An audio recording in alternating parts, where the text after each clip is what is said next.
Hi, welcome back to SQ Digital Learning Classes. I am Deepen Singh Bundila, Associate Professor, Department of Pharmacy, Sri Krishna University, Chhatarpur.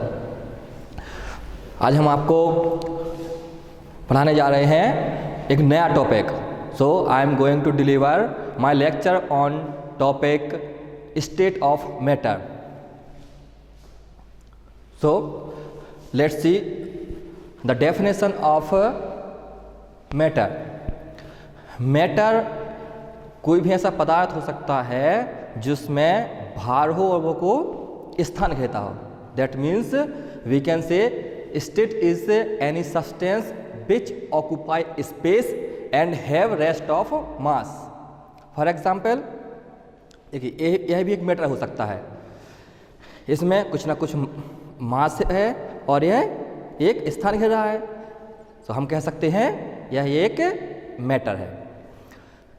Generally, matter made up of atom, molecule and ions, and matter may be exist in three states: solid, liquid and gas.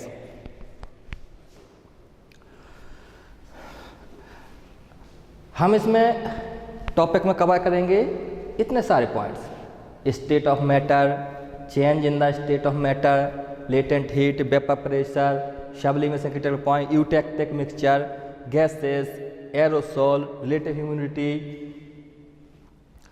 liquid compound, liquid crystal, glossy state, solid crystalline, amorphous and polymorphism. So let's see state of matter. हम matter को तीन भागों में पढ़ सकते हैं। या तो हम मैटर को डिवाइड कर सकते हैं दो, इसमें फिजिकल क्लासिफिकेशन और केमिकल क्लासिफिकेशन। यदि फिजिकल क्लासिफिकेशन की बात करते हैं तो इसमें आएगा सॉलिड, लिक्विड, गैस। सॉलिड का एग्जांपल टैबलेट कैप्सूल, लिक्विड का एग्जांपल सिरप और एलेक्जर्स, गैस में आएगा आपका एरोसोल। सेम हियर केमिकल में प्योर सब्सटेंस, प्योर सब्सटेंस में एलिमेंट या कंपाउंड। एलिमेंट मतलब जब दो या दो से ज़्यादा कंपाउंड एक साथ मिल जाते हैं तो उनको क्या कहते हैं? कंपाउंड। मिक्सचर क्या होता है? या तो होमोजेनियस मिक्सचर होगा या हेट्रोजीनियस। होमोजेनियस मिक्सचर में क्या होगा? जब सॉलिड के पार्टिकल सॉल्वेंट में डिसॉल्व हो जाते हैं तो ये एक सिंगल लेयर बना लेते हैं, उसको कहते हैं आप होमोजेनियस। और जब आप सॉलिड को सॉल्वेंट में डिसॉल्व करते हैं तो यह हेट्रोजीनियस फेज बनाता है, मतलब अलग अलग दो लेयर बनेंगे, उनको कहते हैं हम heterogeneous. Now we are talking about properties of matter. So friends, let's see properties of matter. Properties of matter में फर्स्ट प्रॉपर्टीज जो देखते हैं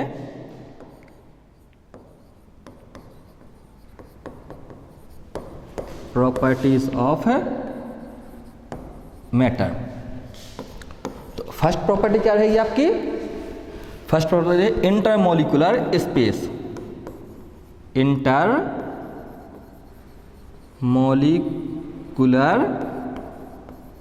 स्पेस। इंटरमोलिकुलर स्पेस किसके बीच में देखना है? सॉलिड, लिक्विड और गैस के बीच में। तो आप यहां देखिए इंटरमोलिकुलर स्पेस मतलब जो इनके पार्टिकल्स होंगे उनके बीच में कैसी बॉन्डिंग रहेगी। तो इंटरमोलिकुलर स्पेस सॉलिड में लेस होता है, लिक्विड में मीडियम और गैस में मोर। ऐसे ही दूसरी प्रॉपर्टी होती है मास। मास, सॉलिड का मास मोर, मीडियम, लिक्विड मीडियम और गैस में लेस। तीसरी प्रॉपर्टी होती है compressibility.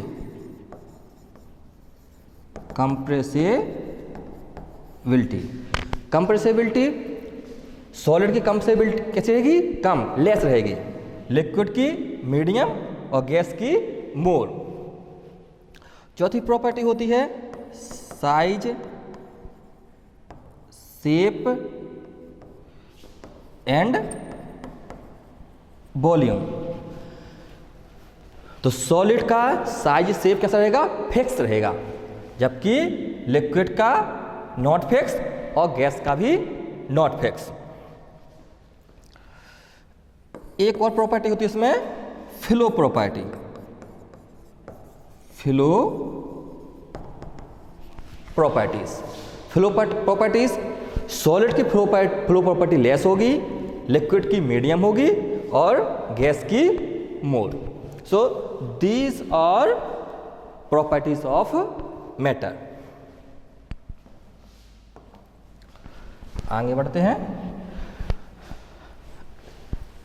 Next is change in the state of matter.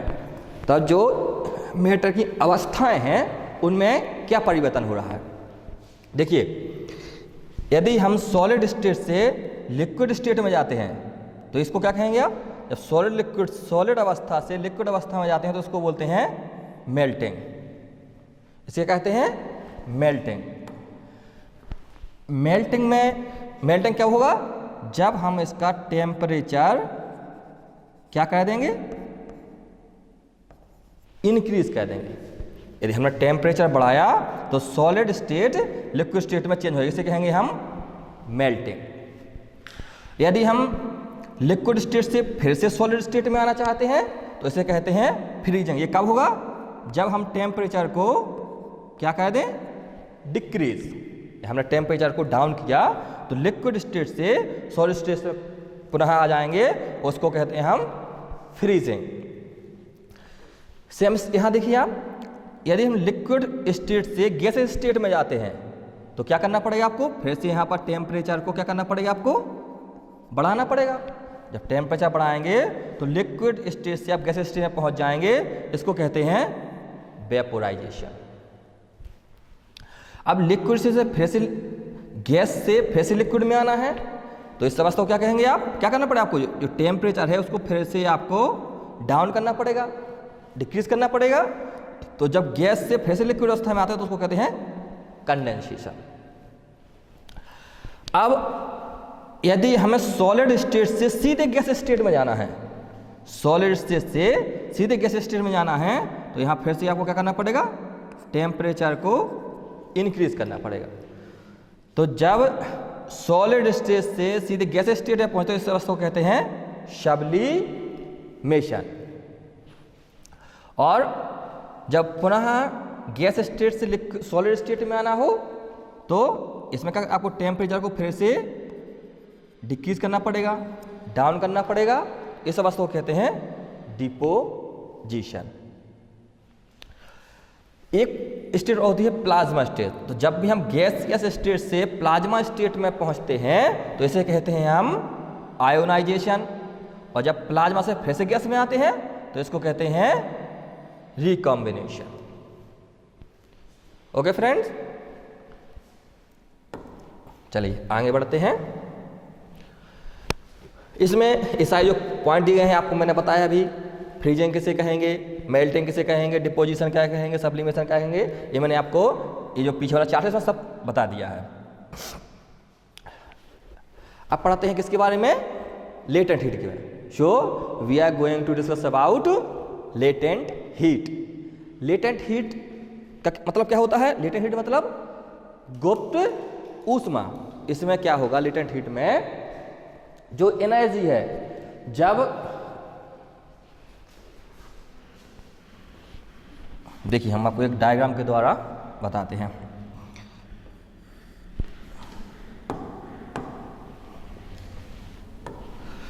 Latent heat में क्या होता है, हमने ऐसा एक बीकर रखा, इस बीकर में हमने क्या किया, यहाँ पर एनर्जी दी। जब एनर्जी देंगे तो इसके अंदर जो लिक्विड होगा, यह जो लिक्विड है, ये लिक्विड किस में बदल जाएगा,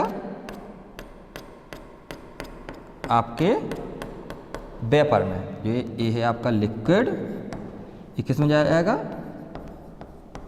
वेपर में। कब, यदि हमने यहाँ मान लो टेम्परेचर इंक्रीज किया 50, फिर 60, फिर 70, फिर 80, 90 और 99। जब टेम्परेचर हम 50 डिग्री से 99 डिग्री से ज़्यादा बढ़ाते हैं तो टेम्परेचर बढ़ता जाता है, लेकिन जैसे ही 90 डिग्री पे आते हैं तो फिर टेम्परेचर यहाँ होता है 100 डिग्री। 100 डिग्री से क्या होता है? Boiling point. अब यहाँ से एनर्जी तो जब हो रही है, क्या हो रहा है? एक फेज से दूसरे फेज में जब परिवर्तित हो रहा है कोई सब्सटेंस, मतलब लिक्विड से हम वेपर स्टेट में जा रहे हैं, तो यहाँ पर एनर्जी तो जब हो रही है, लेकिन टेम्परेचर इंक्रीज नहीं हो रहा है अब।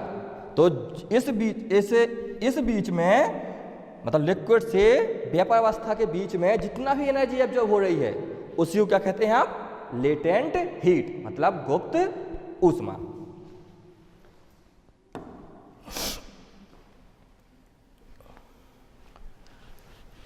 Now next is vapor pressure. Vapor pressure means जब रेट ऑफ कंडेंसेशन, देखिए इसे आप समझिए, जब रेट ऑफ कंडेंसेशन, देखिए इसको बहुत अच्छे तरीके से समझिए। यहाँ पर लिक्विड भरा हुआ है, लिक्विड दिख रहा, अब क्या होगा? यहाँ से लिक्विड ऊपर जाना स्टार्ट होगा, वैसे जाएगा ना लिक्विड ऊपर, तो ये क्या होगा आपका? रेट ऑफ, ये कहलाएगा रेट ऑफ वेपोराइजेशन। अब कुछ समय के बाद जब इसे ठंडा होगा तो क्या होगा? यहाँ से लिक्विड फिर से वापस नीचे आएगा, फिर से वापस नीचे आएगा, तो ये कहलाएगा rate of condensation. Rate of condensation. तो जब रेट ऑफ वेपोराइजेशन किसके बराबर हो जाते हैं? रेट ऑफ कंडेंसेशन के। जब दोनों बराबर अवस्था में आते हैं, इस अवस्था को कहते हैं वेपर प्रेशर।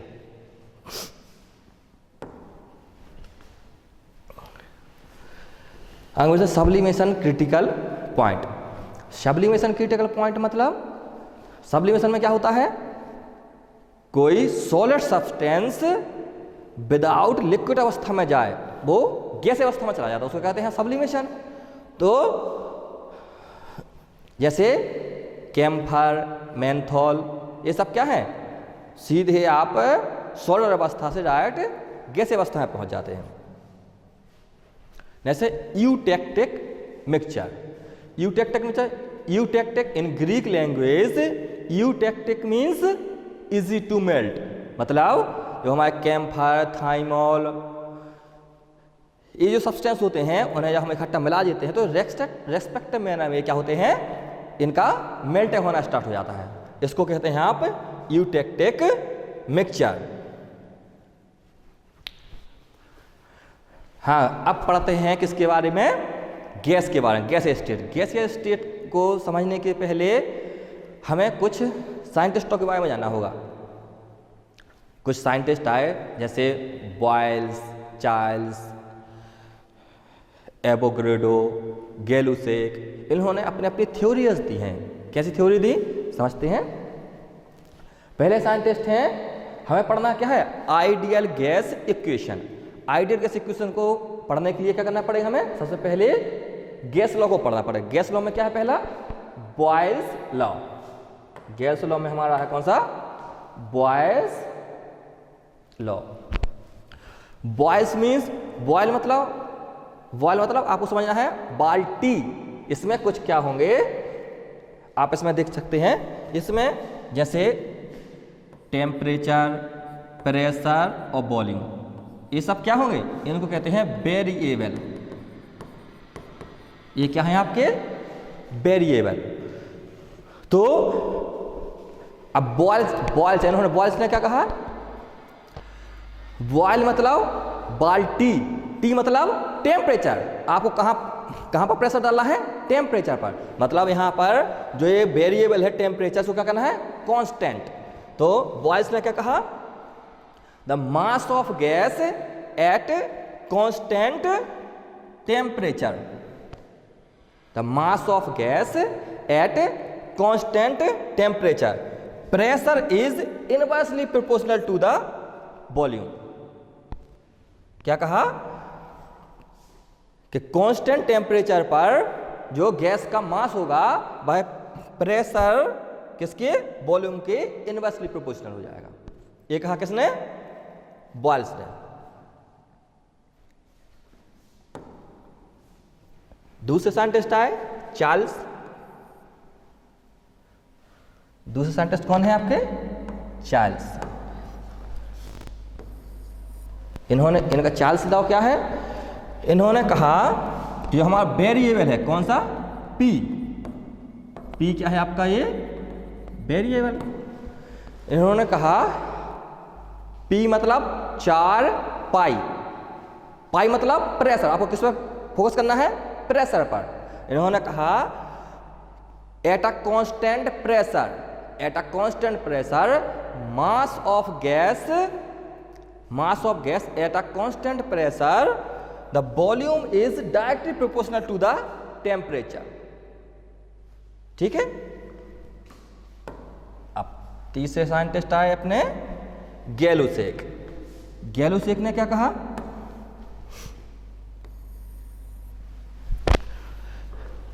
गैलुसेक ने कहा, अब कौन सा अपना भी बच रहा ना, एक वेरिएबल बचा अपना भी। इन्होंने कहा कि ना आपको टेम्परेचर को कांस्टेंट करना है ना प्रेशर को कांस्टेंट करना है, आप वॉल्यूम को कांस्टेंट कर दीजिए। वॉल्यूम को कांस्टेंट करेंगे तो mass of gas at constant volume क्या होगा, pressure is directly proportional to, pressure is directly proportional to temperature. Is it clear. चलिए नेक्स्ट है अपने यहाँ, नेक्स्ट आंसर है एवोगैड्रो। नेक्स्ट आंसर कौन सा है, एवोगैड्रो। एवोगैड्रो ने क्या कहा, ना आप टेम्परेचर को कांस्टेंट करें, ना प्रेशर को करें, ना वॉल्यूम को करें। इन्होंने कहा under the same temperature and pressure occupy the same volume, मतलब समान तापमान और समान तापमान पर समान आयतन होगा। ये किसने कह दिया, एवोगैड्रो ने। तो इन्होंने लास्ट में हमें क्या बना था, आइडियल गैस इक्वेशन। तो लास्ट आइडियल गैस इक्वेशन क्या बनाएंगे आपकी, पी भी बराबर एन आर टी। ये हो गई आपकी आइडियल गैस इक्वेशन। क्लियर। चलिए आगे बढ़ते हैं। नेक्स्ट है आपका एरोसोल। एरोसोल क्या है, एरोसोल एक फाइन पार्टिकल का सस्पेंशन होता है। एरोसोल एक फाइन पार्टिकल का सस्पेंशन होता है जो क्या करता है, जैसे आपने देखा होगा मार्केट में आजकल मिलते हैं फॉग, डिओड्रेंट, ये सब क्या है आपके एरोसोल। एरोसोल में आप देखो या तो होंगे एरोसोल कैसे आपके,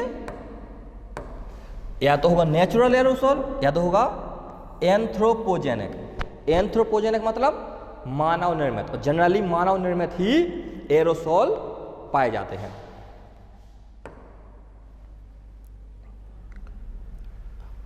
देखिए आप यहां देखिए इनहेलर्स, एरोसोल इनहेलर जो हम नाक से इनहेल करते हैं। ग्लॉसी स्टेट, नेक्स्ट टॉपिक है अपना ग्लॉसी स्टेट। ग्लॉसी स्टेट मतलब those state which have some property of a liquid and some properties of a solid, that is called glossy state. Next is amorphous. Next क्या है अपना amorphous. Amorphous मतलब in Greek language a means देखिए इसे समझते हैं, Greek में क्या होता है, ए मतलब विदाउट, और मॉर्फ मीन्स फॉर्म, मतलब जिसका कोई आकार ना हो, निराकार, उसे क्या कहेंगे हम एमॉर्फस।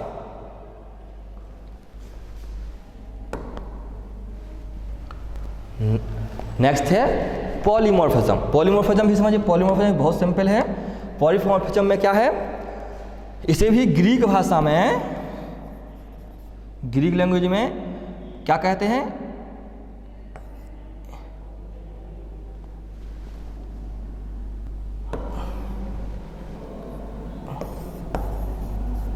ग्रीक लैंग्वेज में पॉली मतलब many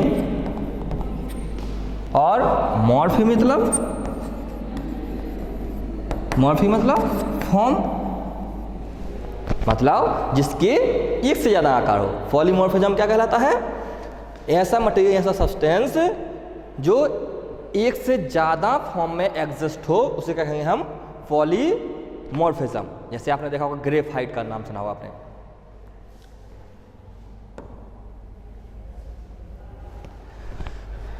thank you very much.